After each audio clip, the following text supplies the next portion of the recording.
for the very first episode of Thing.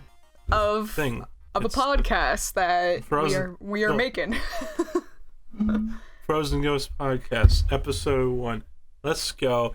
I feel like I'm going to die. How's the pandemic going for you? Oh, great!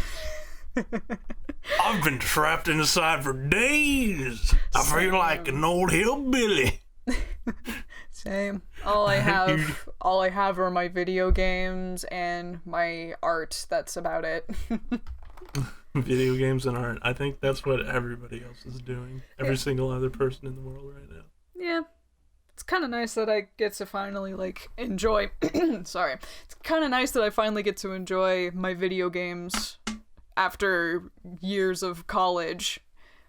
Now I just have to wait to get my diploma at some point, but again, because of all the pandemic stuff, it's pretty intense. Wouldn't they mail it out to you, though? Yeah. Hopefully, I emailed my school just to make sure that, I did everything, because this was, back in May. They were going to possibly, I think they said, beginning of May, they sent an email saying, hey, give us your address and all your information and make sure, all your stuff is paid, and then your diploma will be out to, 6 to 8 weeks. And I know I gave the address, but I don't think I was able to pay all my stuff until, way later. Or at least, my dad and, my family, because my family helped me pay for college. Thank you, family. Anyway. I never graduated school. I'm sorry. I'm always I'm homeless. I'm on the street. I'm asking for coins. Yeah. I'm dancing for money. You're dancing for money. I mean, I'm technically doing that too. I'm dancing for money, and I'm drawing, doing what I can. I mean, I close my commissions so I can work on comic book stuff, but I'm planning on doing my commission sheet too. But yeah, I'm always a little about talking about school, because my family was grateful enough to help me pay for a lot of the stuff and everything. So I know that's a very privileged position, and I don't want people to feel like shit for it, You're privileged? Excuse me? Yeah, Wow, I can't believe you're privileged in this day and age. Now you're just making me feel worse. I can't believe that you went to school and you have your supportive parents. Wow. Listen, it's hard, man. It can be hard for some people. I know, but wow. Damn shit. I can't. You're just gonna shit on me forever, aren't you? No, I have supportive parents too, luckily. I am also privileged. Yeah. In a sense, yeah. Because a lot of parents don't really help their kids pay for school. They expect them to pay for it themselves, and which is really intense, because colleges are fucking overly expensive. Colleges are tough. I mean, I went to an art school, so I mean, it was still pretty tough, but it's... College makes me do the poopy. If you know what I mean. Of course it does. Yeah. Of course it does. But you know what else it makes me do? It makes me do the think about things and learn, which is also kind of nice. It's also very nice. And if you're going towards your passion, you're definitely gonna get your money's worth, I think. Although, I mean, especially when it comes to art school, people are it's always 50-50 on if it's worth going to art school. And honestly, it really does depend on the program you get into. I mean, I got my degree in graphic design. There's a really intense market for that right now, and it's very it's a way more needed market than a lot of people realize, because every little thing is because of a graphic designer, and it opens a lot of doors to people. I mean, a lot of movie directors and just people who work in other fields started getting their degrees as a graphic designer, and then they just grew into doing other stuff. Yeah. If you're gonna do art as a marketable skill, take graphic design, because that's the absolute best thing you can do. Oh yeah, 100%.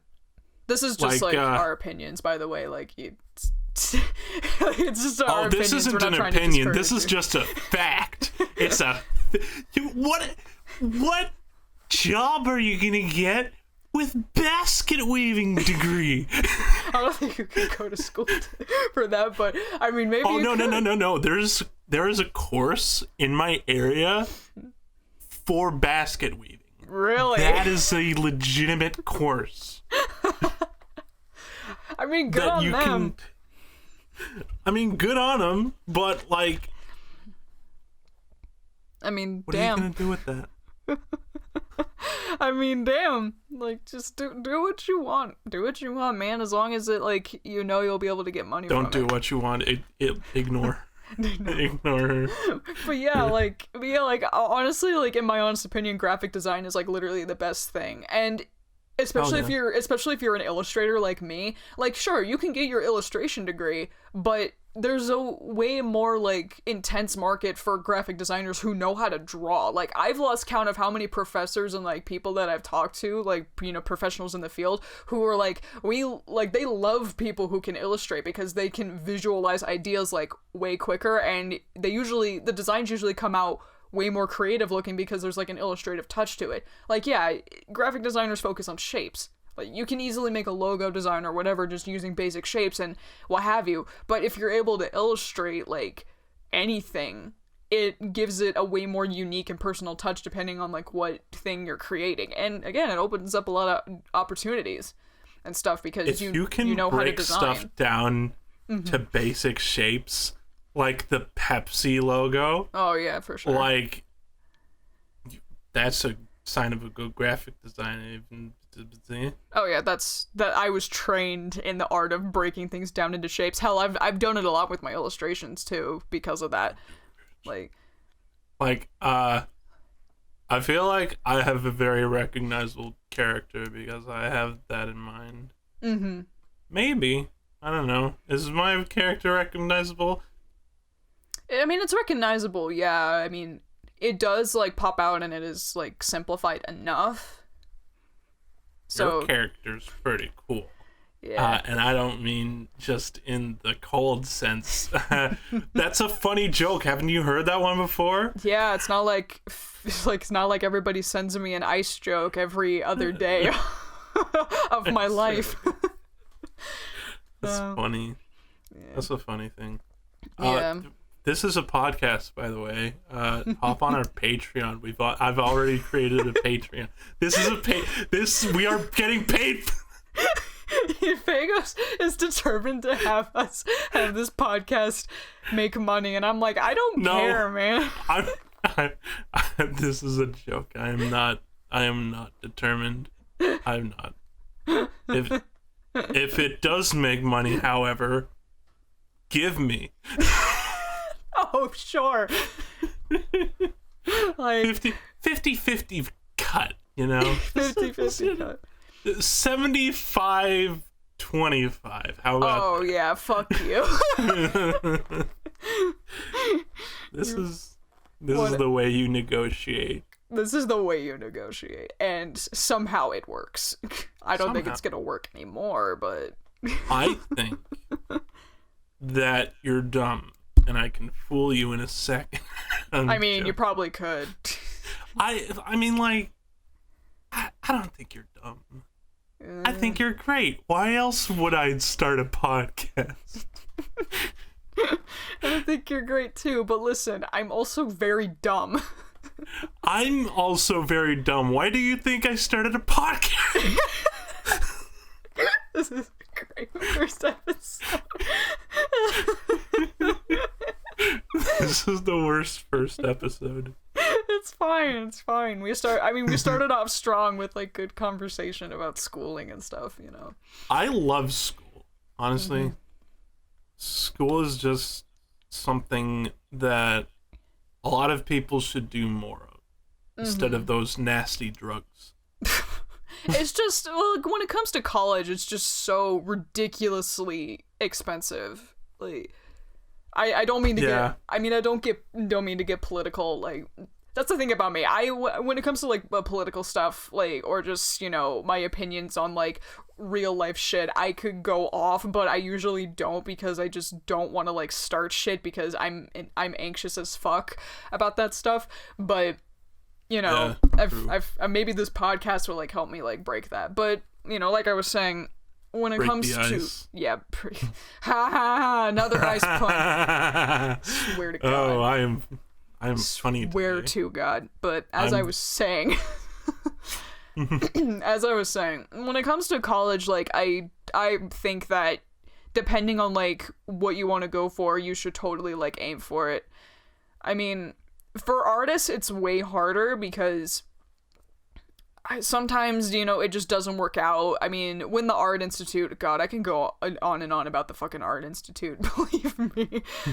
Maybe we could dedicate a whole episode about that because holy shit, it was a mess. But the thing about art schools, it can like screw you over and you cannot get anything out of it. Yeah. Like there's a lot of unfortunate situations where like you pay thousands and thousands of dollars to like go to school and you get nothing out of it and it sucks. But that's why you have to like you know, be cautious of that when you're looking for the degree that you want and the school you want to go to. I will always like wholeheartedly like recommend my art school to people, to other artists, because it is one of the very few places that really like helped me a lot when it came to criticism and like how to, you know, when it comes to designing, and just getting to meet a lot of professionals in the field and just getting to like know them and stuff. Like when I first like learned about like visiting artists like coming to my college, I was intimidated because I thought they were just going to be like super, you know, like my art means so much to me. But like I like met and like saw like sat through sit-throughs with a lot of amazing people, like, and it just made me become more comfortable with the career path that I'm in, because I always thought my personality was like way too out there to be like an artist in like a professional setting, especially for graphic design. But then I meet like these photographers, these writers, these other designers. They're all like just as wacky and like chill as me, and I'm just like, damn, I feel great. This is great.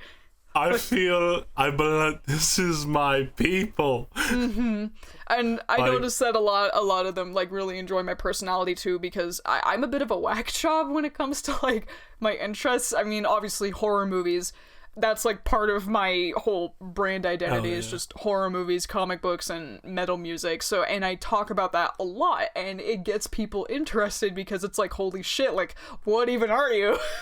What? You have this bubbly personality, but also scary. Like there's like I'm a very talkative and just a very like relaxed, chill, very talkative, you know, nice person. But like when you get to know me, I'm over here like, rock on, motherfucker! Like, rock on! And I'm like into slasher movies, and I just draw like monsters and all this other shit. Like, that's a cool thing too about like my school. God, this is just turning me into like bragging about my college.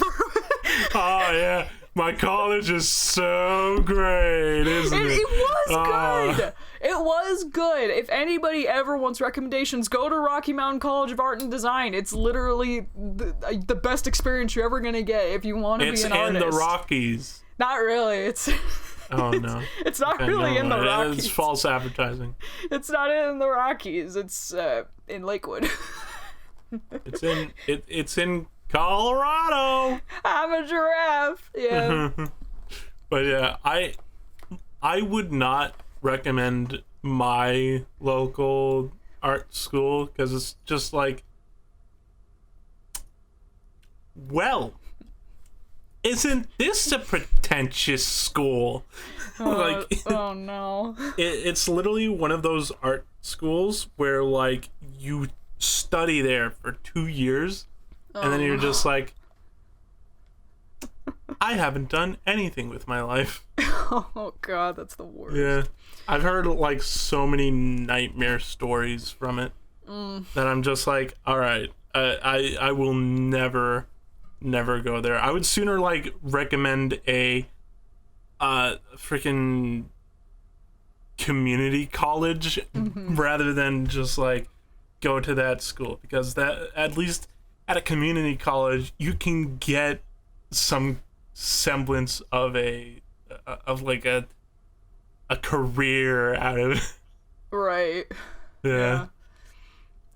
I've That's weird. Yeah, I've only been to like one community college, not for like schooling specifically, but because there was like a contest that took place at that college.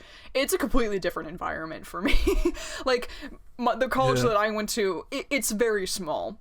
It was very small and like outdoorsy. I mean, the campus was an old hospital, like an old hospital for tuberculosis patients before it was, refurbished and like rebranded to the art school. And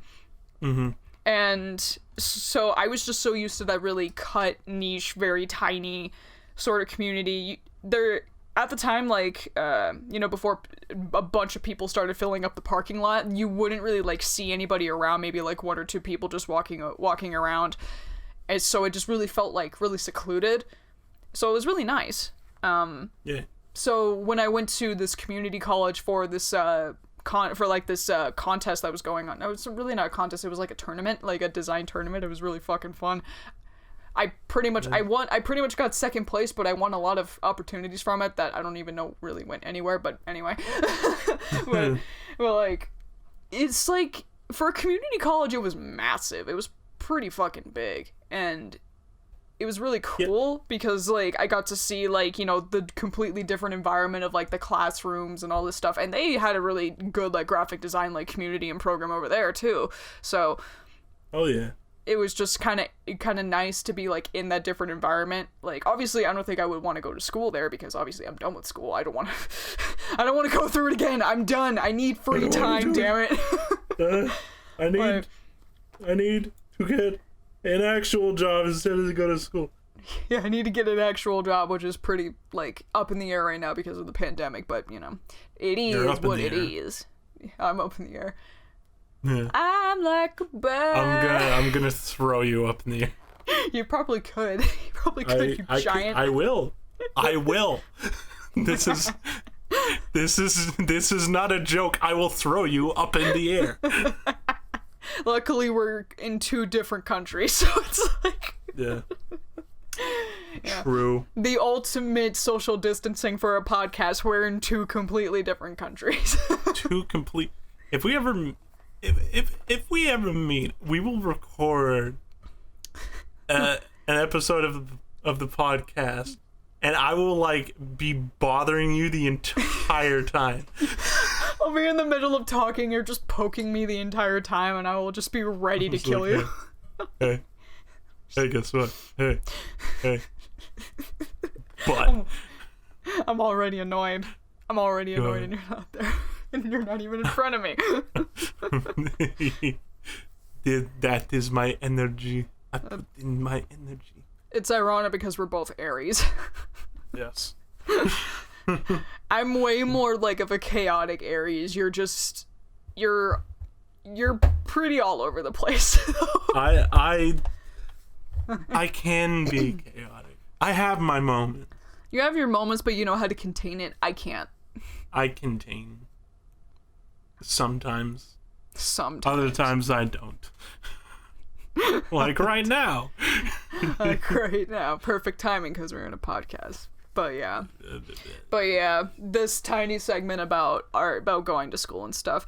And, I'm not saying, like, you should go to school, it's important. Make your own decisions. It's definitely a big jump, and oh yeah, it's definitely going to be a financial, like, struggle for a lot of people. I'm grateful enough to have a family that really wanted to have me go to school, and they were willing to support me. Because they respected me enough to know that I was a good student, and they know I could go far with like the career path that I wanted and stuff like that. But I know a lot of people like don't have that, and it's just all up to you. If you really think your passion is worth like getting a degree in to help you like get more into that field, fucking do it. Like do stuff with your time instead of wasting it playing video games, Jeremy. or do play video games and become a speedrunner, or like play in the league. I don't know. or just not play, and I don't know. Something. Okay. Do something. Do some fruity.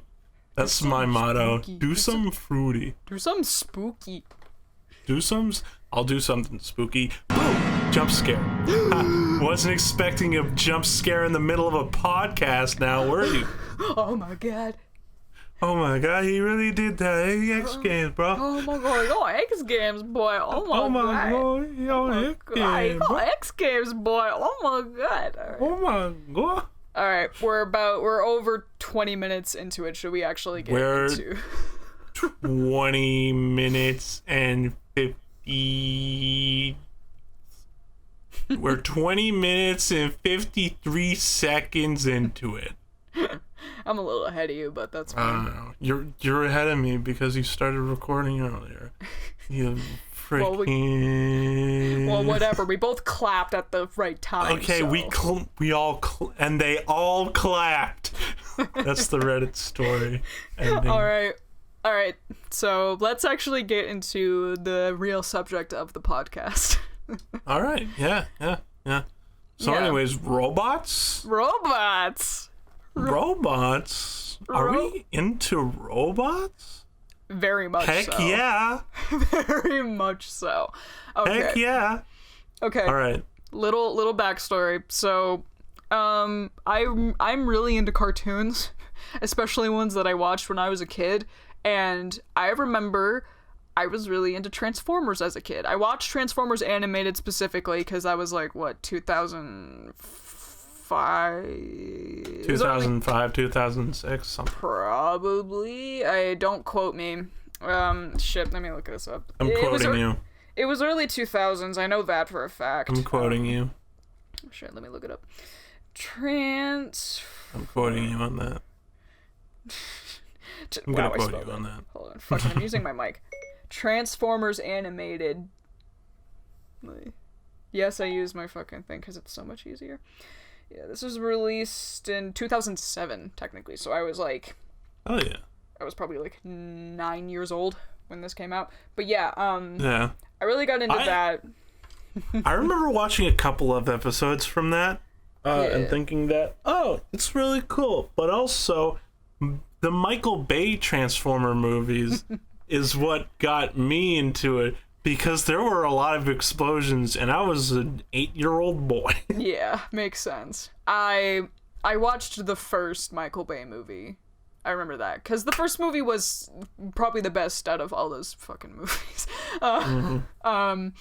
Yeah, the first movie was pretty good. I remember as a kid I laughed at the eBay joke a lot. I don't know why. eBay joke? Yeah, because, like, I don't know, I don't fucking remember. It was, like, the Optimus, like, needed to find, like, Shia LaBeouf or, like, find his dad or something, and he found him, like, via his glasses or some shit. Good. And he was like, how did you find it? And Optimus, and his voice just goes, eBay. I was like, eBay.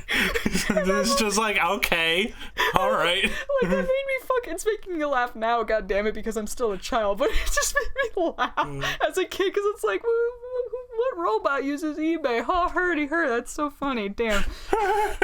Big robot use eBay. But yeah, Transformers Animated was my first, like, and technically the first Michael Bay movie was, like, my exposure to Transformers. My first exposure into Transformers was Beast Wars. Beast Wars, oh yeah, I haven't seen Beast Wars. The animation makes me cringe. Just the really old, just like 90s CGI computer animated, you know, just like, I'm an ape now I'm a dinosaur. Like that's, I never saw it's so good. It's so good. Yeah. Oh, I think I remember watching. Oh fuck, what was it called? It was like the anime one.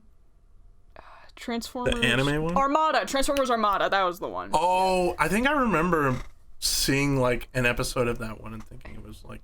Yeah, I remember. Very anime. Yeah, it was the. I just call it the anime one because that's literally what it is. Like. Yeah. And I remember, like, when we were watching a video about Starscream, because it's like, spoiler alert, I'm a Starscream fangirl. To some people, this may be not a surprise, but to some people, it's like, oh, fucking of course.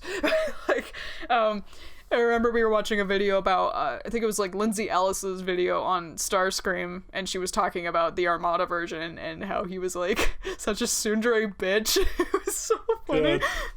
Oh yeah, I remember watching like a couple episodes of Transformers Armada and being like, "Wow, this is so cool!" Right.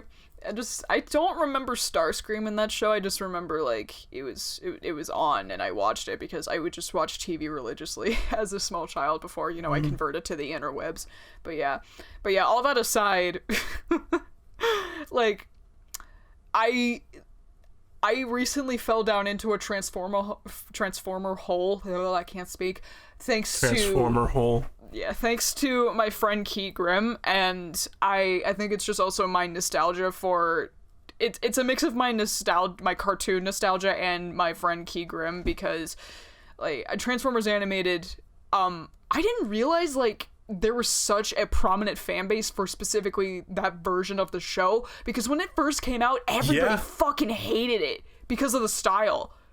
Because it was so like simplified and more cartoony compared to the prior versions where it was like super detailed. Like, but now a lot of people really like it. And a lot of people are obsessed with it, and I think that's fantastic because they acknowledge the writing is like amazing.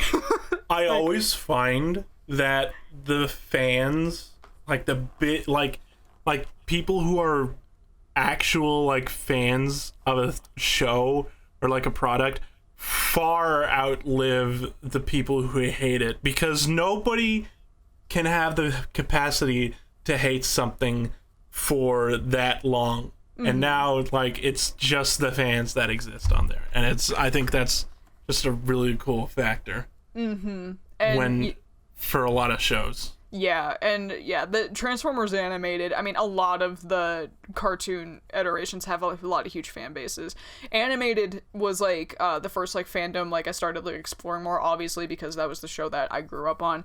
I still need to rewatch it. I have like the entire series on my DVDs. I just need to rewatch it. But you may be asking yourself, why haven't you watched that yet? You've been like talking your ear off. You know why? It's because I got into Transformers Prime and I've been obsessed with it ever since I fucking saw it. Transformers Prime. Oh my god, I didn't know this show existed, and I'm fucking pissed that I didn't see it, because this show was out in like 2012.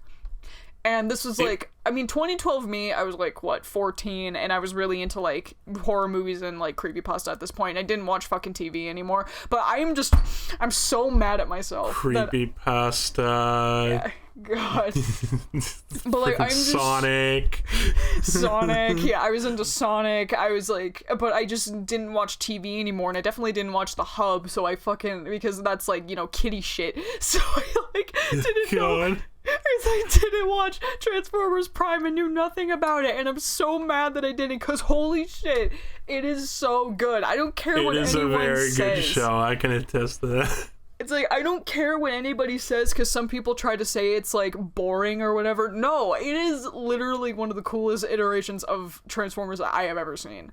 It is amazing. Oh yeah.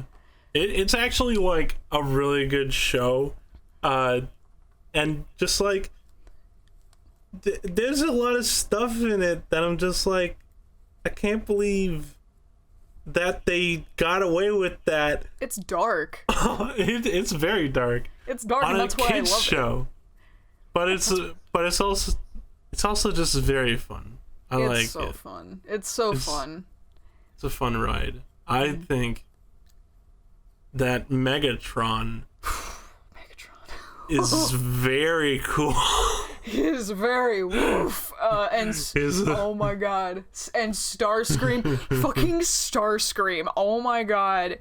He is like, I was so happy when, again, I watched Lindsay Ellis's video on Starscream, because when I first like got into Transformers Prime, and before I like, you know, bought all the DVDs of each season and like watched all of it, I was like surrounded by a lot of people, or just a lot of you know, posts basically talking so much shit about Prime Starscream, and it left me so unmotivated to like do anything regarding like his character, because it just felt like I was like the only one that like genuinely liked him. But thankfully, after seeing her video, like, and how she it literally vindicated you. It literally gave me a confidence boost, and like it vindicated me, because in her opinion, she thought he was the best one, and I was like, fucking thank you. Because here's the thing, this is like a point she brought up in her video. We might as well link the video as a citation, because I'm going to talk about it a lot, because again, I felt so validated by this. For one, Transformers animated Starscream, he's also great. I love him too. The thing is with him, because the show is like so well written, and it's basically trying to be and like, deal with situations in a realistic way, Starscream is in a subplot for like the majority of like the later parts of the show, which in and of itself isn't bad. Obviously there's a lot of great stuff that happened with his subplot, but it's still kind of sucked that he wasn't with the crew and he had like his own shit going on. But that's just my thing. I still thought he was great. It was just kind of like, I'm not gonna see. There. He's just there in a subplot, and it's like, I can't see you. I'm sorry, baby. That type of shit. But I'm sorry, Starscream. Yeah, but when it comes to Prime, he still does a lot of the same shit in like a different way. Like obviously he's still a traitorous bastard to Megatron. He's constantly like trying to like rule the Decepticons and do everything in his path to make sure Megatron is gone. I mean, he was in charge. But he's more prominent. He's more prominent in Prime. He's way more prominent, and I thought that was fantastic. And even like in his subplots were fucking hilarious. Like, he was in he had so many comedic moments in his subplots. Like some of them were like super serious because he was basically doing his own shit, but like his own like nefarious plans, and just like oh hey, I'm Starscream, by the way, I'm gonna be extra. I'm gonna be so fucking extra. Also, he wears heels and he's a fucking twunk, and I'm like, that's my type. You live for that. I live for that. I live for that flamboyant flair, and the fact that he has heels and like the concept artist like thought of that is like magnifique. Anyway, but, what was the thing that we were losing our shit over was the fact that like every time he was hurt, he would like call for the Autobots to like. Oh yeah. He like every time he was like hurt from a battle, he'd call up the Autobots. He'd be like, hey, "Excuse me, Ratchet. I am hurt. Bring medicine." Bring medical kit. He would just say, "Hey, bring medical kit." Just every time. Just like Megatron hit him like pretty hard.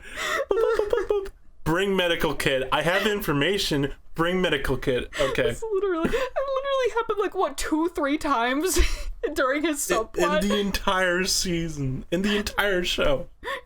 Like until he came back to the Decepticons, obviously. God. Okay, I'm gonna give a huge spoiler warning. If you haven't seen Transformers Prime, oh my god, watch it. It is so good. Watch Transformers Prime. If you don't want to watch it, that's fine. I highly it's recommend just that you do you're watch wrong. it. Yeah, it's just that you're wrong. Honestly, I can gush about Starscream forever, but honestly, the show, like all the other characters and like the designs and everything are good. I think there's only like one character that we both fucking disliked, which we'll probably get into in a minute, but we're gonna get into spoiler territory because there's this one major plot point that happens at the end of season 2 that like. It messed me up because I felt so bad, but yeah, the thing is about Starscream, like, first of all, he's always like, he thinks he's like so ahead, but he's like 200 steps behind. Like every time he like tried to go to the Autobots with like information or his medical kit, like they already knew what the fuck was up, so he was just like, ah shit. Also, I will say like the episode where he tried to clone himself was kind of a disappointment. Because I saw Transformers animated, like the episode where Starscream cloned himself, and it was like different aspects of his personalities and therefore made them individual characters. That was brilliant, and it's beloved by the fandom a lot because it was so fucking great. And people have like a bunch of other characters just to fuck around with Starscream. His characters, like, the clones had literally just his personality and they didn't look any different. Although, supposedly, from what Key told me, there is a book or, like, a novel that, like, explains, like, Starscream and like these other seeker characters that are supposed to be like fuck, I don't remember their names. Like, it's not Skyquake. Skyquake was that giant dude. It was like two other like seeker characters that were supposed to be like Starscream's clones or whatever, and it's supposed to explain that whole thing. I haven't gotten to that just yet, but you know, that's the whole thing. But the thing, there's a whole yeah, there's like novels and shit that I still haven't gotten into because I'm still like, you know, still kind of fresh, kind of funky. Still fresh and funky. I still have to watch Transformers animated. I still have to read the comics. There's so much shit with Transformers that like I don't know if I'll ever get into. There is so much Transformers content. There are Transformers manga that I want to read. That's just like really cool and fun, but like is Japanese. I have to read this backwards? What am I, some kind of plebeian? There's also like the More Than Meets the Eye comics, which I need to get into because like literally like every fandom like server that I'm in knows like full context of what those are about, and I'm just here like I don't know what's going on. I have no idea. I think I've only read like one of those and remembered like two things. I know, and like, that is bits and pieces because of Key and, like, what other people, from what I've seen other people talk about. I know, like, the deep lore and, like, other characters. Like, there's this one character named Pharma who I'm like, yeah. He's, like, he's, like, one of the villains, and he's, like, a crazy doctor character. He's basically, like, polar opposite to Ratchet, and it's, like, he's amazing. Like, he's my boy. Like, I'm really into crazy doctors. I don't know why. Like, yo, crazy doctors, man. What be about them? I know that the medic from TF2 has a bunch of fangirls. He does. But he's a crazy doctor. I know that all the crazy nurses from Silent Hill, they be having fans. They're very hot. But also they're crazy doctors. I mean, I guess. Yeah. And I know House has a lot of fans, but he's also a crazy doctor. Don't quite remember that one. What is it with these crazy doctors? I don't know. Maybe they think that they're crazy enough to play doctor. This is Icyhazard being nasty. Alright, let's go. You are nasty. I'm very You're nasty. not being nasty on my podcast. Oh, I'm gonna I will kick you out. I'm gonna be nasty on your podcast. You can't stop me. I'm gonna blow a kazoo right into your ear right now. We need to have random kazoo moments. Random kazoo moment. That'd be good. Alright, but okay, let me go off onto my tangent about something that happened involving Starscream that made me ugh, because I was just so I was so conflicted. You know what I'm talking about. But so there's this other character named Dreadwing. Yeah, so you know where this is going. Yep. Dreadwing. Okay, also I'm gonna give a major spoiler warning about this too, because again, spoiler warning. You thought we were done with the spoiler warning. No, it's back. It's right here. It's right now. So beep beep. Spoiler to Prime season, near the end of Prime season 2. That's all I'll say. But so there's this character named Dreadwing. He's voiced by Tony Todd. Yes, the Tony Todd, the Candyman. The guy. Candyman voices this dude, and I thought I was hallucinating when I first looked it up. I thought, no, this has to be a different Tony Todd. No, it's legit fucking Candyman. The dude from Final Destination voices this guy, which makes me feel even worse because God, he is such a cool character.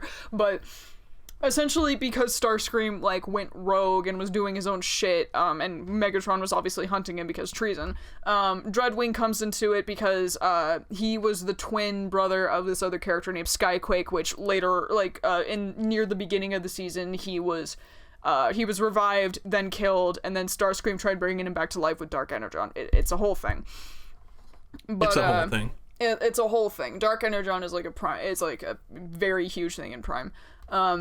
But essentially, Dreadwing, you know, Starscream, like, after he basically brings back a huge MacGuffin of the show to Megatron, and, you know, basically is trying to pledge his allegiance back and trying to, you know, beg for forgiveness. Megatron, like, it leads into this whole episode where it was basically just a recap all about Starscream, and it's like, oh yeah, it was so it's weird. just like, so how many times have you tried to specifically screw me over? Here is the list of how many times you screwed me over and how much of a piece of shit you were. Starscream's like, well, I didn't, well, yeah, I might have did that, but I also tried to save you, too. I mean, it's like, at least give me a pass on that one. It's like a whole thing. But essentially, it's through this, like, machine where you can look through, like, other bots' like, memories, which is such an interesting idea. And then, Elite, obviously, it's on a monitor that this other character named Knockout, Knockout is a fucking king. Anyway. Knockout is a knock out. God, there's a lot of characters that we can gush over. Anyway. We are very thirsty over robots. We are very thirsty over robots, mainly Prime robots, but you'll understand why in a second. But yeah, but yeah, obviously it's on a monitor being followed by Knockout, and it's being played on display and shit, and obviously the memory of what Starscream did to Skyquake plays, and Dreadwing sees it, and he's fucking pissed. He's mad. Rightfully so, because his brother, you know, died in battle, and he, like, you know, dishonored, you know, in his words, Starscream dishonored him by trying to bring him back to life as basically a zombie. And and this is where I felt so bad. It's like Dreadwing is so, like, he wants fucking revenge on Starscream. He wants to literally avenge his brother so bad. And Starscream, like, after all this shit, like, you know, Megatron calls Starscream out. Starscream is able to convince Megatron to let him back into, you know, being a Decepticon. And Dreadwing is obviously pissed. He tries to, you know, kill Starscream, or at least attack him because, you know, for Skyquake. And then Megatron kills Dreadwing, like, literally stabs him through the chest. And he dies, like, instantly. And I didn't like that. I didn't like that either. I felt so bad. Like, part of me was so like, happy. Bruh. Like, part of me was so happy because Starscream got back in Megatron's good graces, and then later on he, like, gave Starscream the opportunity to be, like, a leader of his own army, like, his own fleet, when, you know, when they're attacking the Autobots later. But it was to Dreadwing's expense. And I was like, bruh, this sucks. How can you do this to me? Like, I was so happy. I was, like, so happy for Starscream because, you know, shit got fixed for the most part, even though it probably wasn't super justified, but, you know, let me fangirl for a second. But then, you know, fucking Dreadwing, he had to die for that, and it's like, bro, God, it just, I was so didn't conflicted. feel right, man. It just doesn't feel right. It didn't feel right. It didn't feel right, not at all, and I was so, like, bummed about it, and I was happy for Starscream, but I was also upset that Dreadwing had to die for that. Like, my morality compass was just, like, spinning around in, like, a fucking It was circle. just like, oh, Starscream's back. Oh. And Dreadwing had to die. And, yeah, I mean, the rest of the episode was fucking awesome. But then, like, Yeah. but it was, like, really fucking awesome and badass for the Decepticons. But then just, fucking Dreadwing, man. I felt so bad. Yeah, me too. Felt so bad. But he was such a cool character. He had, like, his own thing. Yeah. He basically had, like, a grenade launcher, and he had this thing that looked like a flip phone that he could use to, like, activate, like, random bombs and, like, mines that he would set up, and it would just... I really liked that. I was, like, laughing so hard at the flip phone, because I just... Like, he has a flip phone, and it's just like, hello? He just, like, flipped it and then hit a button and then just explosions. And that's... I was, like, thinking of this video of this guy who has, like, this toy flip phone, and he's just being, like, super sassy with it and just clicking it closed, like... I was laughing for, like, 30 minutes thinking about that. Like, Dreadwing being a sassy bitch with his flip phone detonator. It was great. Oh, man. So great.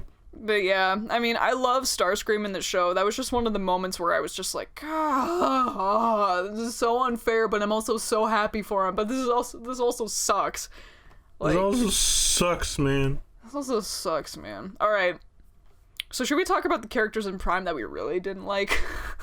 Because there were like two specific ones. Which one should we go on about first? Let's start with the humans. Oh God. Yeah, wait.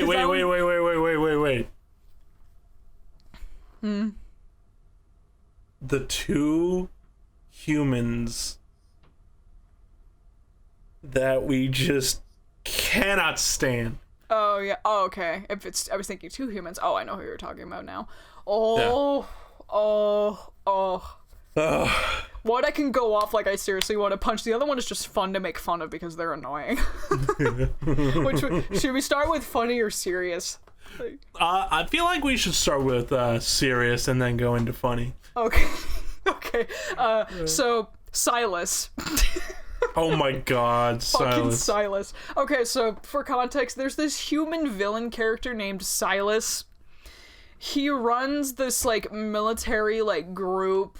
Fuck, what was it called? I keep wanting to call it Gun, but no, that's Sonic. No, it's just literally just like Mecha or something. Mech. It was called Mech. That's what it was called. Yeah. It's called Mech. Was it called? God, Mech? what a dumb name for a company. No, I think it was Mech. Yeah, I was like, wait, they can't be Mech. That sounds so stupid. Like Transformers. No, it's actually a mech. Transformers Prime. Mech fanfiction. God. Yeah, it was called Mech. Oh my God, this was so bad. What a stupid name for a company. It's not even a company. It's like an underground, like... It's like a military force or something. I don't know what it is. So, okay, for context, so Mech and this dude named Silas, they're basically like the equivalent of like human Decepticons, except they're way worse than Decepticons in my opinion, because of the shit that they pulled. They are way worse.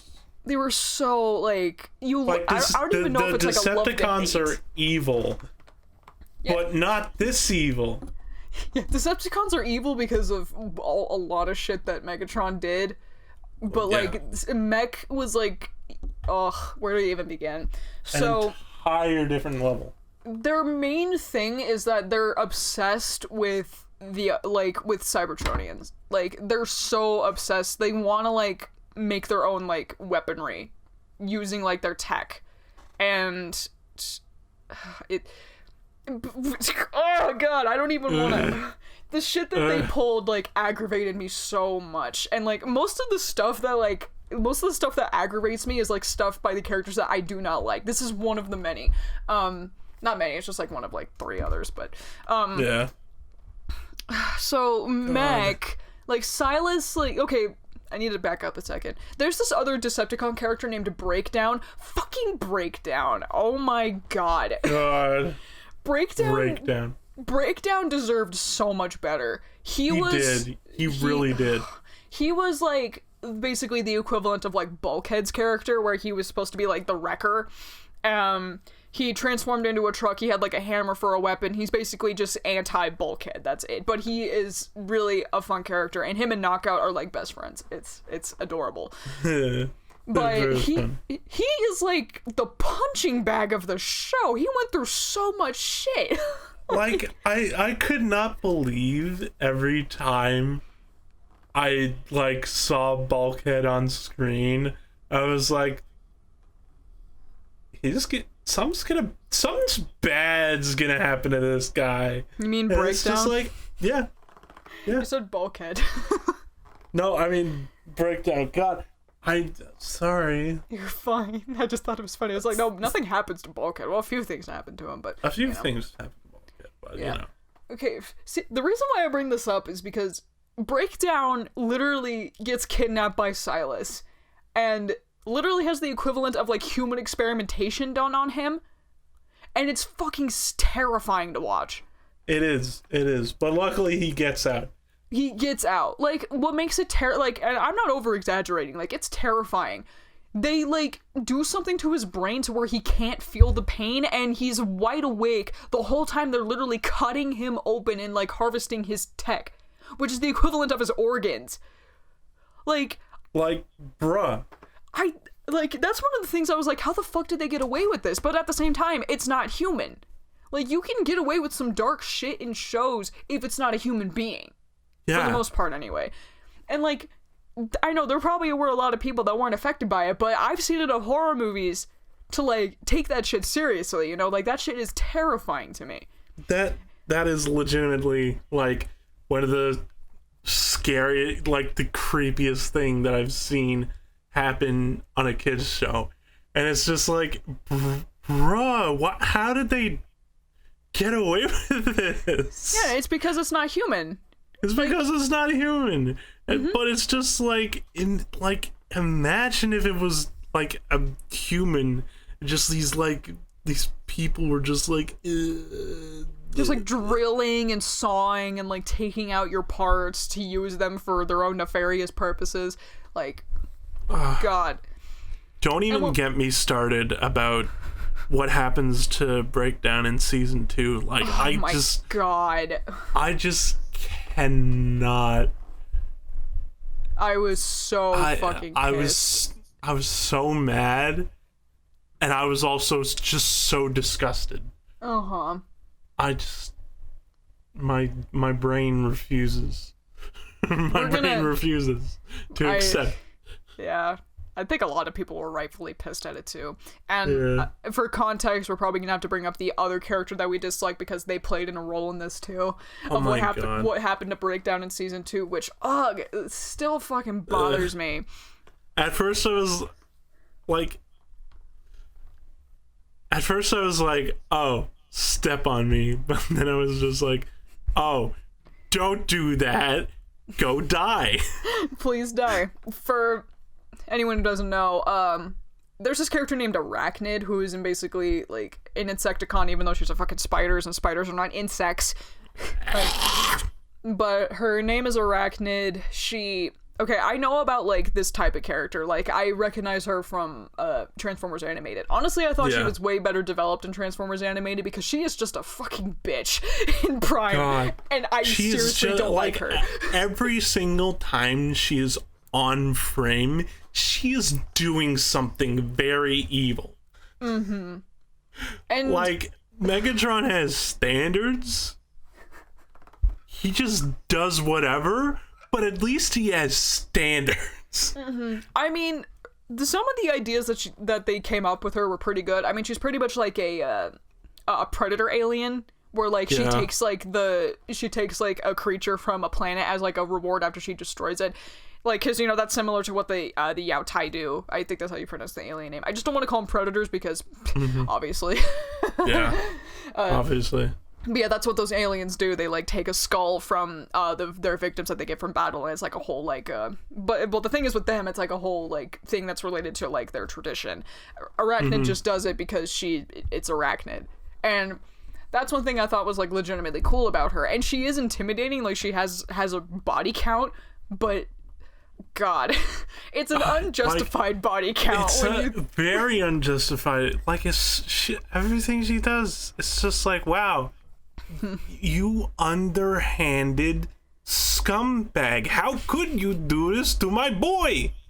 Yeah, mind you, she tried to portray Megatron. She basically tried to pull, like, what Starscream did, except she doesn't get as much, like, repercussion compared to Starscream, which low-key pissed me off. But then again, it might be because she was able to get, like, locked away and, like, frozen in, like, I don't know what the fuck it was. It was, like, an orange crystal thingy. I don't know. I think I wasn't paying attention at that point because I just really don't like her acting. Yeah. It's just like, okay, good. She gets frozen. She, like, got frozen, and she never got to face, like, repercussions from Megatron, which, I mean, she did face repercussion once, which was, like, it felt good when it did. Yeah. When Megatron was actually siding with Starscream just a little bit, and was just like, bruh, it's like, he was just like, dude, you, like, one of my, like, my second in command, like, is out there, and, like, the Autobots can get it, why didn't you fucking watch him? And she's, like, screaming in his face, and I'm like, fucking get him, Megatron, fucking get her. Get him, Megatron. Get her, Jade. Get her, Get her, man. Jade. Get her, Jade. Just like Cliff. Just get it, Jade. Get it, Jade. It's like, but yeah, so the reason why we have to bring her into the equation as to why we don't like her too is, again, mainly because of what happened to Breakdown. So, essentially, like, I don't even fucking remember. I think I just blocked it all out because I was so annoyed, but her and Breakdown were, like, sent... I remember. I think it was, like, Megatron sent Breakdown to kill Arachne because Megatron was just done with her shit, and, like... God. Breakdown, like, literally didn't stand a chance. Like, she is so overpowered. And she, like... Entirely. Not only killed him, but literally tore him to pieces and just left him there. And went off to do her diddly fucking Insecticon shit. And then Breakdown's corpse, his literal corpse, was then found by Silas. And then he turned himself into a... Basically... he literally, like... I'm Pickle Silas. I'm Pickle Silas. No. I turned myself into a pickle, everybody. I'm Pickle Silas. Oh my god. No. But yeah, he, like, essentially uses, like, Breakdown's body to become a Cybertronian because he's that fucking obsessed. I think it was because, like, he was already, like, on the brink of death because he got hit because he fucking got hit by an explosion. Like, God. So he was basically on the verge of death, and then they just brought, I think his cronies, like, brought back Breakdown's body and was just like, we'll bring him back to life by giving him what he wants, and then they used Breakdown's body. And Knockout was obviously fucking pissed because that was his best friend, and he was just like, he was pissed. There wasn't any, like, reaction to, like, from Arachnid, I don't remember. But, like, when he found out that Knockout was, like, dead and that Silas was using his body, he was like... They didn't show it until the end, but I imagine he was like... oh my god. It's so fucked up. Like... It's so messed up. I was just like... Oh my god. We were watching that episode together, and we were both just, like, stunned and, like, grossed out. It was, very grossed out. It was horrid. It was a very horrid experience, and we just felt so bad for Breakdown. And then, thankfully, it's pretty up in the air what did happen to Breakdown. I'm assuming that Knockout, like, gave him, like, a proper funeral and shit, because it literally ends with, like, Silas getting defeated and then taken to Knockout, and Knockout is just like, I'm gonna cut you open, bitch, and just cuts to Silas. It just, like, pans away, and you just hear Silas screaming in agony, and I was just like, yes, music to my ears. My favorite music. Hills are alive to the sound of Silas screaming in agony.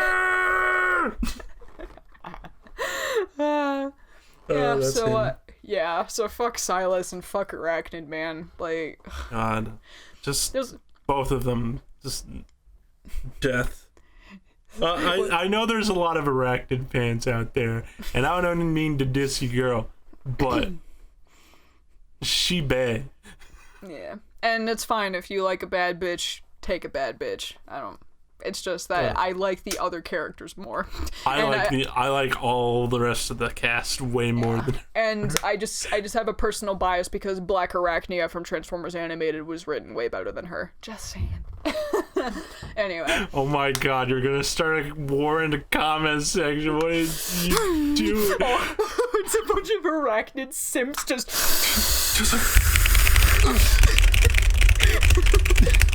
How dare you?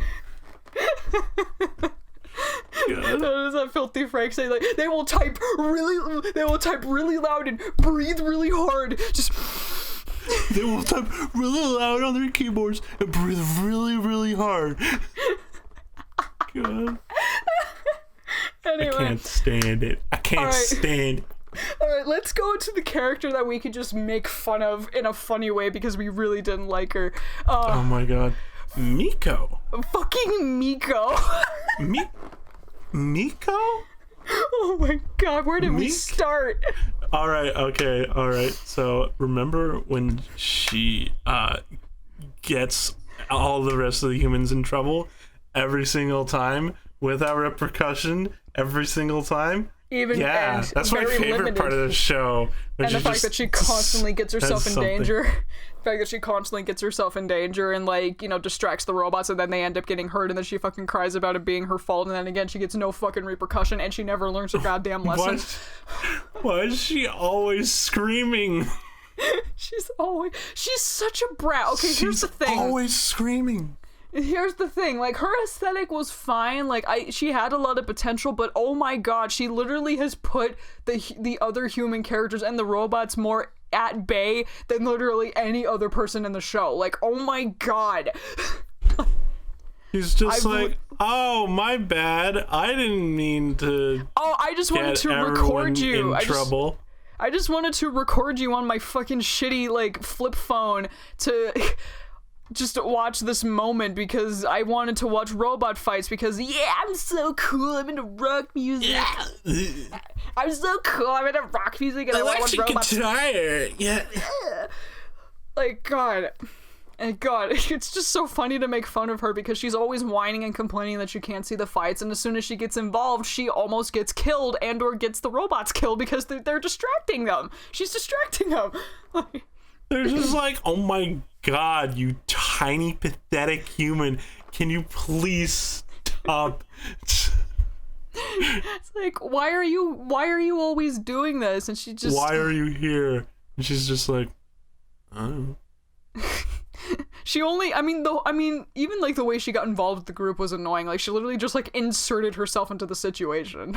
He was just like, oh, hi, by the way, I'm here. What are you guys doing after school? Oh, you're going to hang out with top secret I'm in. I'm in the back.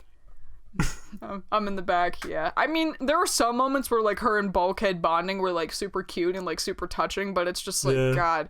I feel bad for Bulkhead most of the time because he has to put up with her shit constantly. Why does, like, the best Autobot have to be teamed up with the worst human? Bulkhead's not my favorite. Like, Bulkhead's a pretty good... He's a pretty good one. He has, like, a lot of development in the show. He does, yeah. Bulkhead has just never really just been my favorite. I mean, yeah, he does get a lot of development in the show, which again, like, a lot of the characters have a lot of, like, interesting arcs to them. Yeah. Bumblebee, like, I like Bee a lot. I like Bee and Raph's relationship. They are so fucking adorable. Bee. Yeah. Though I still don't understand how, like, a 12-year-old boy literally has, like, the mind of, like, Einstein and is able to, like, literally hack through Decepticon, like, technology. Did they ever explain how Raph can understand B? No, never explained at all. Never? No. They're just, I remember there was just like one conversation where like Ratchet was just like, how can you understand Bumblebee anyway? And Raph's just like, I don't know. Raph is just like, I just can. I mean, that's the thing. They explained why B lost his voice is because Megatron ripped his vocal cords out. Very gory. I'm not kidding. But then, like, there's never an explanation as to why Raph can understand B. Like, everybody, obviously the Autobots can understand him because, you know, obviously. They're Autobots. Raph, yeah, but Raph can somehow understand him, and it's never explained. Never. And it was like, it was touched in, like, the pilot. It was touched in the pilot episode, like, how the hell can you understand him? And he's just like, I'll explain later. And it's like, you're never going to explain it, like, at all. I'll explain later. Never. Never again. I guess. Never. I guess they just never got to that because, again, the show's only like 3 seasons. Either that or they explain it in the movie. Yeah, the movie, which I heard is not that great, so I haven't watched it yet. But Predaking's really cool, so I like the dragon robot. I like a dragon robot. Predaking.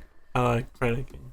Predaking. Although I do hear Starscream gets his shit pushed in a lot by Predaking because he's pretty much left to take care of him. Which part of me is like, that's fucking hilarious. Other part of me is like, if he dies because of this, I'm going to throw a brick at a wall, out a window. Like, you're gonna throw a brick at a wall, out of a window, into a house, and the house belongs to the man who created the Transformers Prime movie, and it has a note wrapped around it that just says, "Bring me back my baby." Yeah, pretty much. God. But yeah, okay, so yeah, Miko, oh God, I wish I could remember like some of the things that she did that really fucking pissed me off, but that just It's my memory, forgettable. it's so forgettable. She had so much potential. A lot of the stuff she did just boiled down to annoying human noises. And then she like apologized right after, and that was like her lesson learned. I think like the episode about like what the Deus Ex Machina episode, that was like the only time where I was like, this is pretty funny.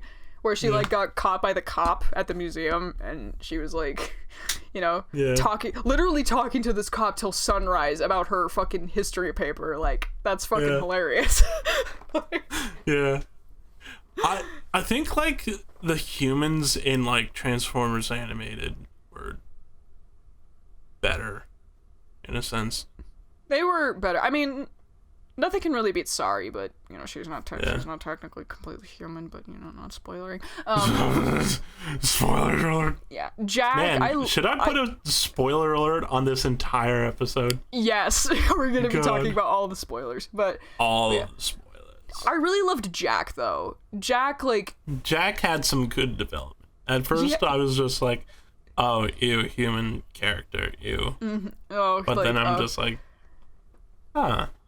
There was one like he did one fucky wucky like near like the fucking end of season 2 that really pissed me off though. That like figured when he was like this is when like the Autobot base was blown up, and like when the fucking castle, like Megatron's castle was built, Darkmount, I think it was called, or something. I don't remember. Yeah, it's called Darkmount. Yeah, but like obviously all of them had to be in hiding because they're being hunted by Decepticons, and they couldn't use any of the tech because the Decepticons could track it. And Jack was with RC away from his mom, and his mom was worried sick, and he was just like, maybe I should call her just to let her know. And everybody's like, no, don't do that. You're gonna get us caught. And he's just like, oh, okay. But then he's like, well, I don't want my mom to worry. And it's like, okay, you're a sweetheart, but you're going to die. You're a sweetheart, but also silence. You're going to literally die if you do this. And he fucking does it. And it's like, Jack. And it just you know leads better to a than bunch that. and it just leads to a bunch of shit happening. And it's like, Jack, you could have literally avoided this. I get it. Like he didn't want his mom to worry. Like, he's a literal fucking sweetie pie. But at the same time, death is among us. Death to this. Death is among us. If that was me in that situation, I wholeheartedly understand. Like, if I was, like, with a giant robot away from my family and they were all worried sick about me, I would be in the same position. But I would at least know, like, I would have to wait until I was in a safer place, or until I literally get back to where my parents were, to know that I'm okay. Because death is literally at my doorstep. Literally at your doorstep. Literally at my doorstep. Fucking A. I don't know. That was like the only time where I was like, Jack, stop it. But like every other moment before that was great. Like that shit, like there was a lot of shit that like Jack did, and like a lot of stuff that he was like able to do because of like the character development and the fact that Optimus like trust him, like that was incredible. Like I love that. I really liked a lot of that, because it was just like, Jackson Optimus? Wait, how can that be? He's a human. A prime, you mean? A prime. I mean, yes. I know what I'm talking about. I didn't. Jack is an Optimus? Jack is an Optimus? How can that be? Oh, speaking of that, the fucking like character development between Megatron and Optimus Prime is literally like one of my favorite like continuities of their characters like ever, because it plays on the idea of like them being like colleagues and like them knowing each other.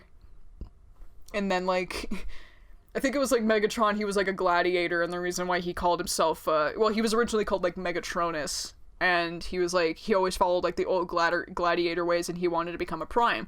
He tried you know, going to the other primes and being like, hey, blah blah blah, giving his philosophy and stuff, but then it turns out his philosophy was garbage and very dictatorshipy, and they were just like, bruh, fuck you, dude, we're not letting you in.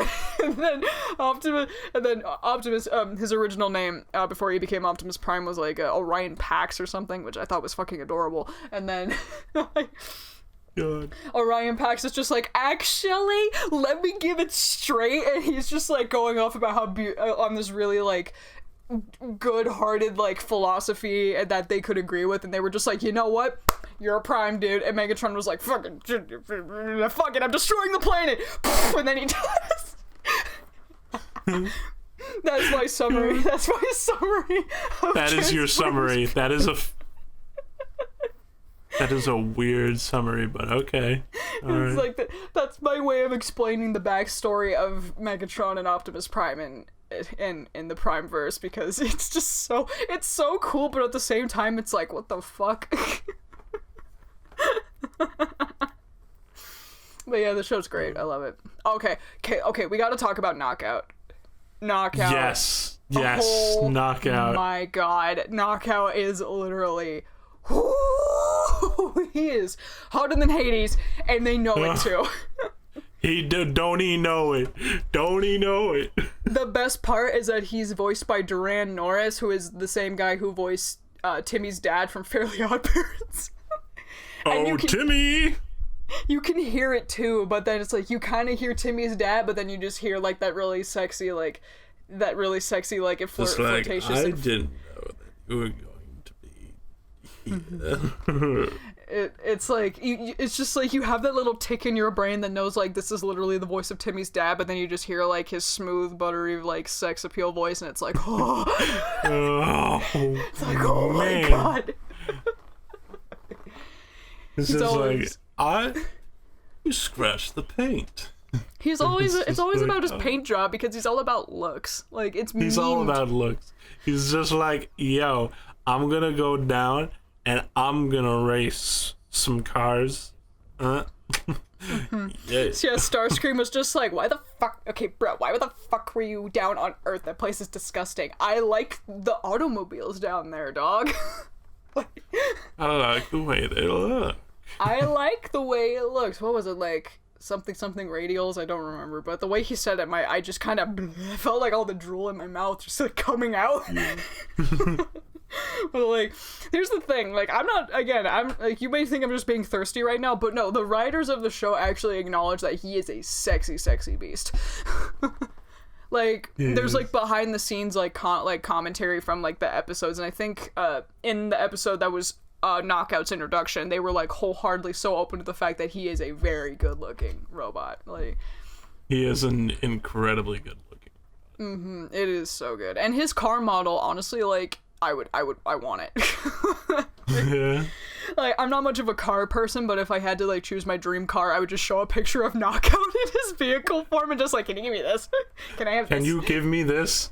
I want this. Give me this. Can I have this, please? I want it. I want it. I want it. I want. And they're just like, okay, what car model is it? And it's like, shit, you got me there. I don't know. I don't know but what the car model is. It has to be somewhere. They had to have based it off of like actual models. It is based off of an actual model, and I think I found it before. Just don't know. Just have to look it up. My dream car. It's basically Knockout. That's all. What a knockout! He is such a knockout. Oh, God. It's pretty common that a lot of people are thirsty for Knockout. I mean, I cannot blame anybody, because we are both thirsty for some robots. Off topic, not about the show, but like specifically like the video game. God, are you gonna talk about the thing? The video game? Okay, yeah. Okay, here's the thing. There's a Transformers Prime video game. I got it for the Wii.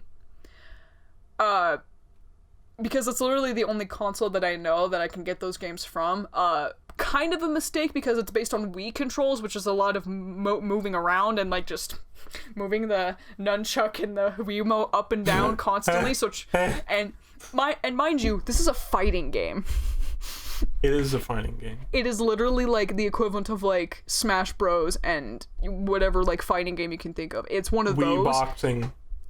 Yeah, and it's Wii boxing. It's Wii boxing, but way more difficult because the Wii controls are so inconsistent. I didn't know it was a full-fledged fighting game. I just wanted to play for the story mode because of a fucking cutscene that I saw that literally had me fucking screaming. I remember seeing that and I was like, oh my god, it has to be the funniest thing. Alright, so, okay, for context, in the game, the story mode is pretty short because, again, that's a fighting game, but it's basically laid out as an actual, like, episode of the show, which I honestly really like. And the original voice actors play, you know, their respective characters in the game, which I think is fucking fantastic, because they're amazing voice actors. So, fuck, I don't even fucking remember his name, but, like, they have to, there's, like, this giant robot that's trying to destroy the Matrix, which, for context, it's basically, like, the thing that holds all of Optimus Prime's, like, memories and his power, and, you know, his main thing of him being a Prime. He has this thing called the Matrix in his chest. Fuck, I forget his name, but it's literally this giant, like, destroyer. Fuck, I'm gonna look it up. Gameville. Off topic, but are we gonna have background music for the podcast? Or most podcasts I've watched don't have background music. They have like a music playing at the very beginning, but they just have it fade out so they can pay attention to our voices. Yeah. You know. Yeah, shit. I need to find the name of I can just cut some of this out. Yeah. God, fuck, what was the Prime the game? God, I can't find Transformers Prime the game. Transformers Prime the game. You own it, don't you? I do, but I don't remember the name of the fucking villain. Unicron. Thunderwing, that's his name. Thunderwing. Yeah, he's this giant robot with... Okay, first of all, his design is majestic. He has these big-ass purple wings. He's great. But he's this giant robot that was, like, made by Unicron, which is basically evil, like, the devil, essentially. Like, if you want to know, like, the basically heaven and hell in Cybertronian is Primus and Unicron. That's it. But by the way, Unicron.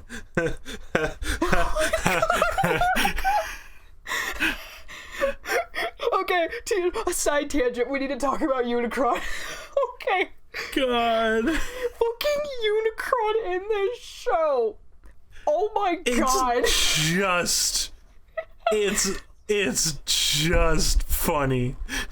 It's so funny. So, again, this is going to be a huge spoiler for the whole show, but this is like one of the main plot points I think at the end of season 1, I think. But, so, Unicron, the Destroyer, obviously the bad guy.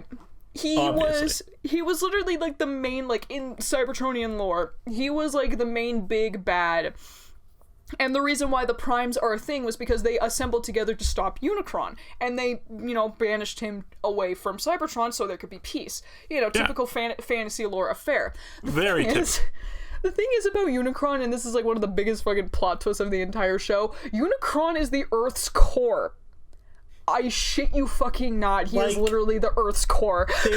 They were like, but what about the hot core that we all know about? You know the center of the Earth that's made of magma? Nope, it's Unicron. Nope, it's Unicron. And everybody on Earth is his babies. Is his creation. And, you know, we were talking about it, like, we paused the episode and we were like, you do realize that this warlord from Cybertron literally invented, like, life on this planet, right? Yeah. Because if you know, like, how the Earth was created and all that shit, he basically was like a star, essentially, and literally made the fucking planet. Therefore, therefore responsible for making life. And we were laughing about it to ourselves, where we were just like just imagining Unicron like having that realization, like, I didn't make this. This isn't mine. I didn't make this. This is not mine. This is what gross. is this?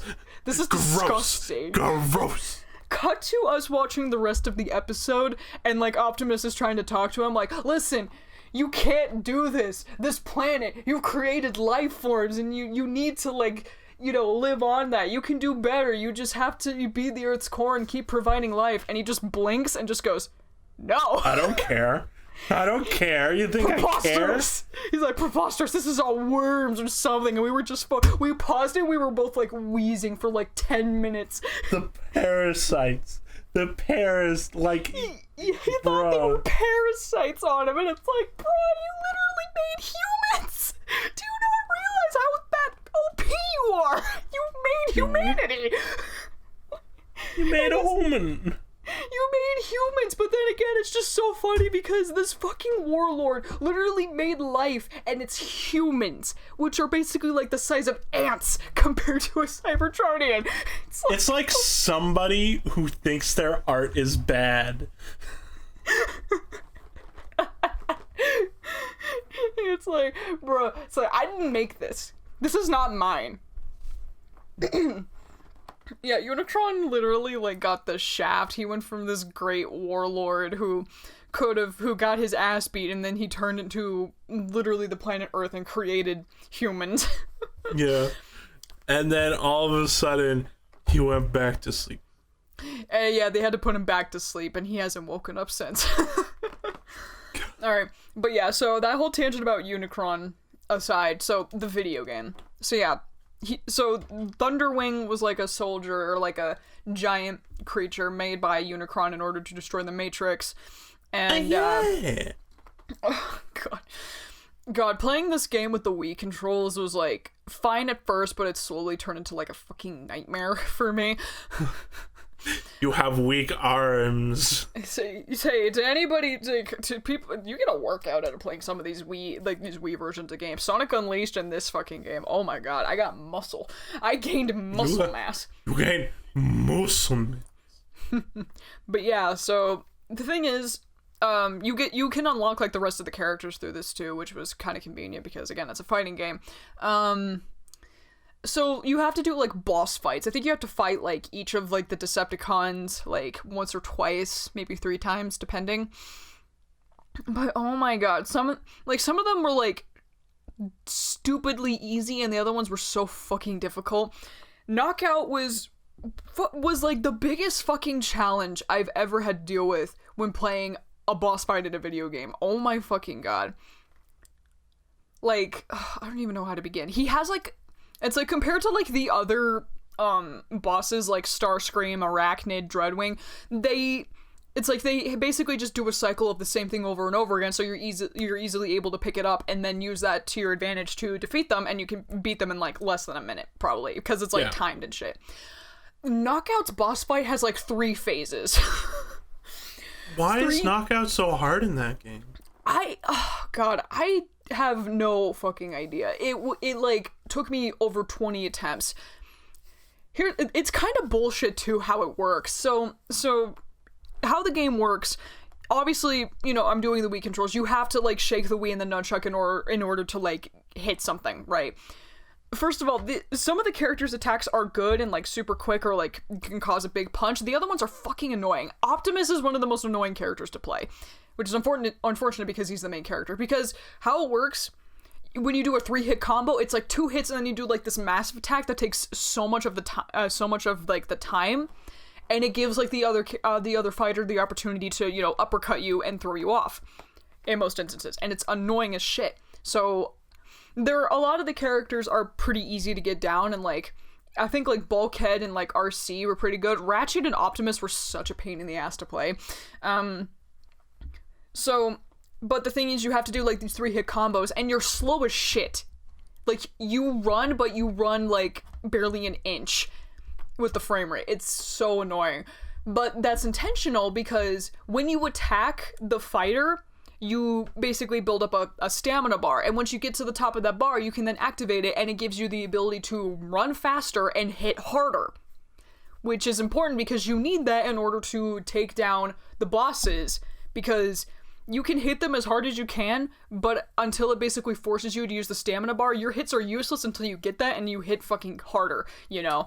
So the bullshit thing about it is that some of these boss fights, they have the same thing with the meter, but the thing is the meter goes down super quickly, so you have to, like, take advantage of that time when you can.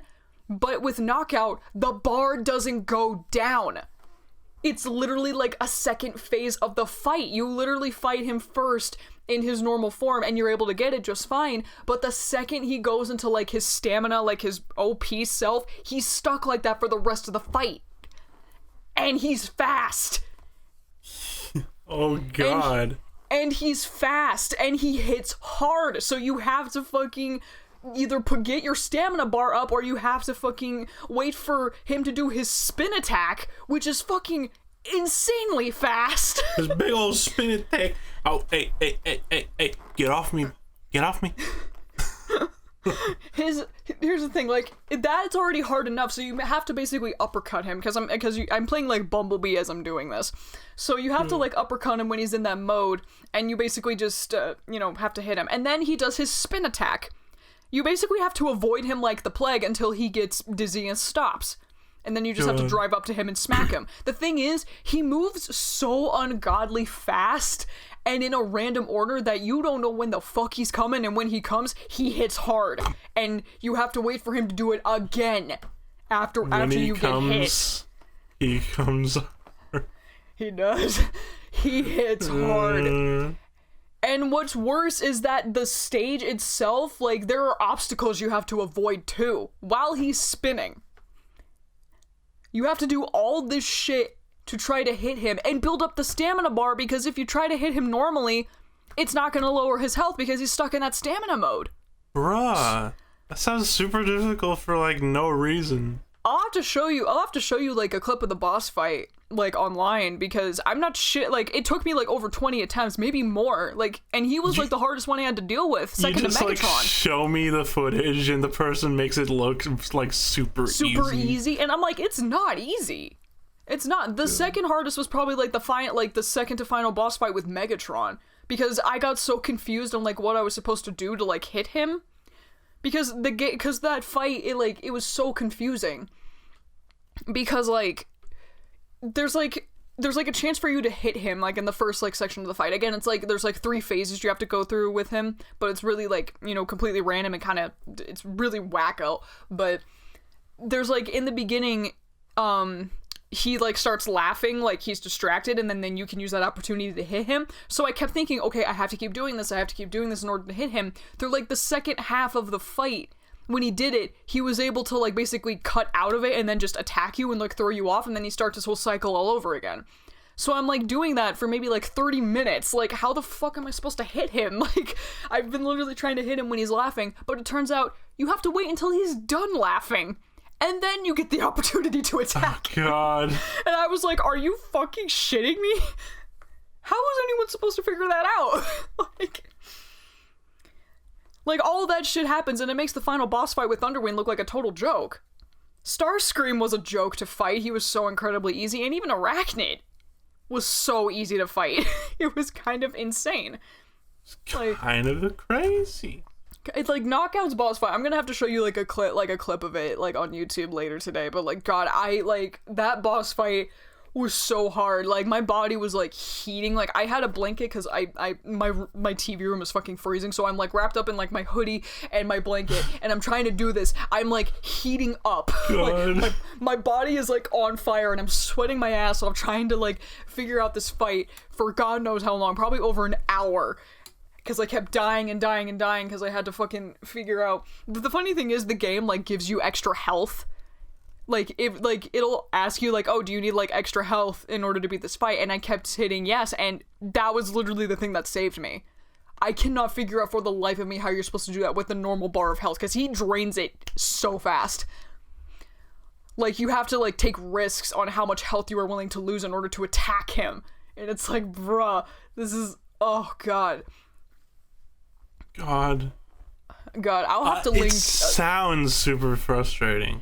It was so frustrating. The guy, like, I'm gonna show you a clip of the boss fight, and the guy who did it is gonna make it look so much easier than it was, but I'm telling you, it was, like, the hardest boss I had to fight in that game. With the Wii controls, no doubt. So, like, I hopefully am not the only person. Like, I'm gonna have to we'll have to link a video in the description to, like, show people, like, what the fuck I'm talking about, because, like, I'm not crazy.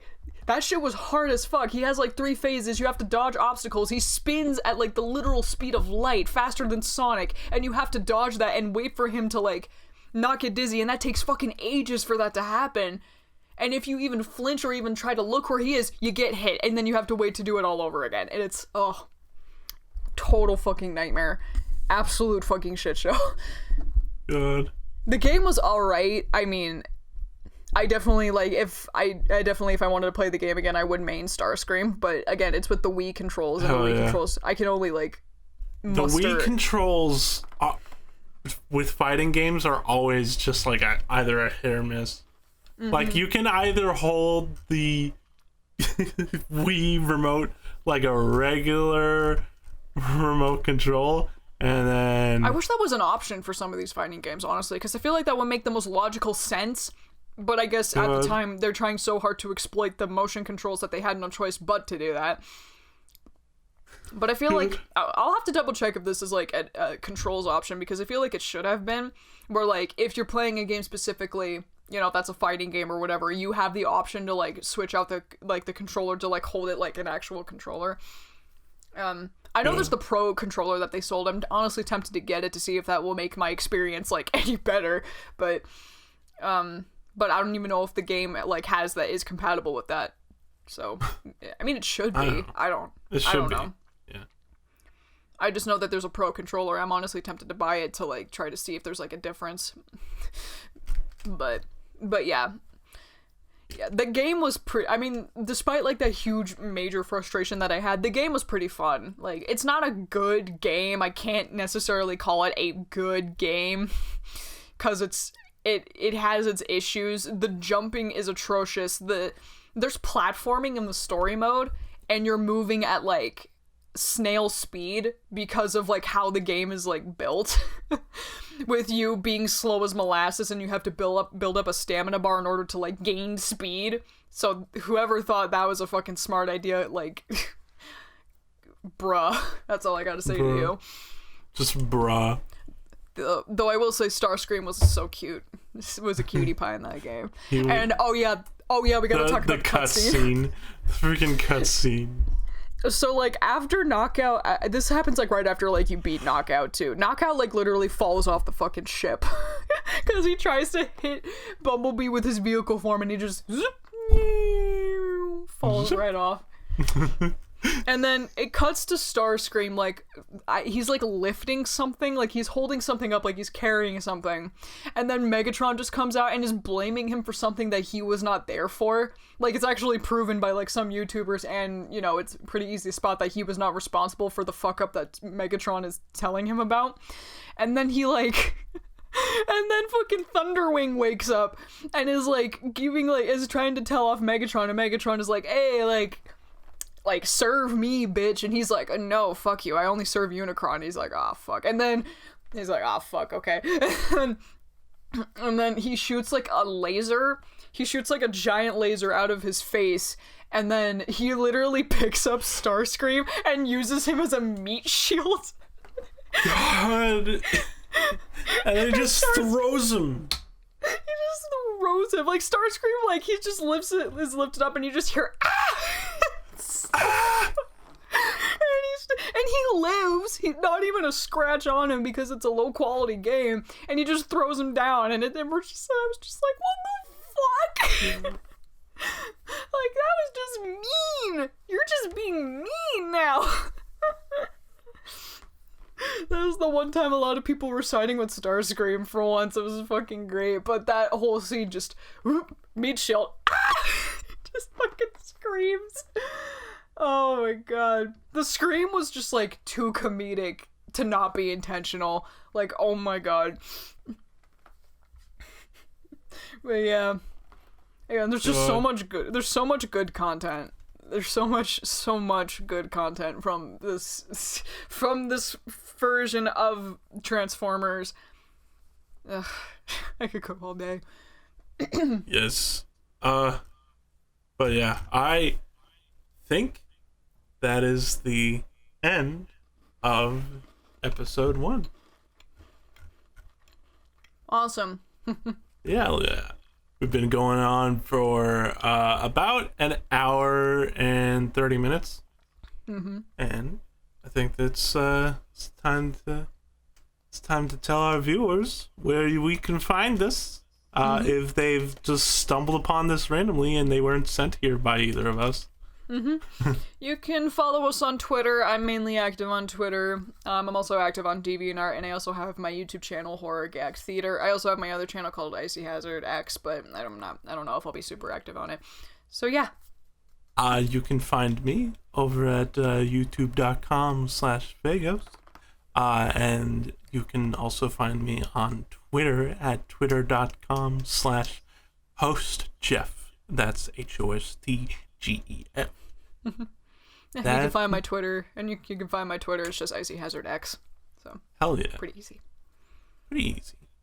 But yeah, right. that's been this was a very fun first episode. You hear me? That was a fun. We talked about Transformers for a while. Yeah, again, I can go all day about stuff I love, and yeah, that's what we're here for. I hope you guys like this podcast. This was kind of the brain baby of me, and also I and we just kind of wanted to make a podcast out of the stuff that we talk about on the daily. Shit. That's pretty much what it is. Is there anything you want to add? Bye, guys. Yeah. Hell yeah.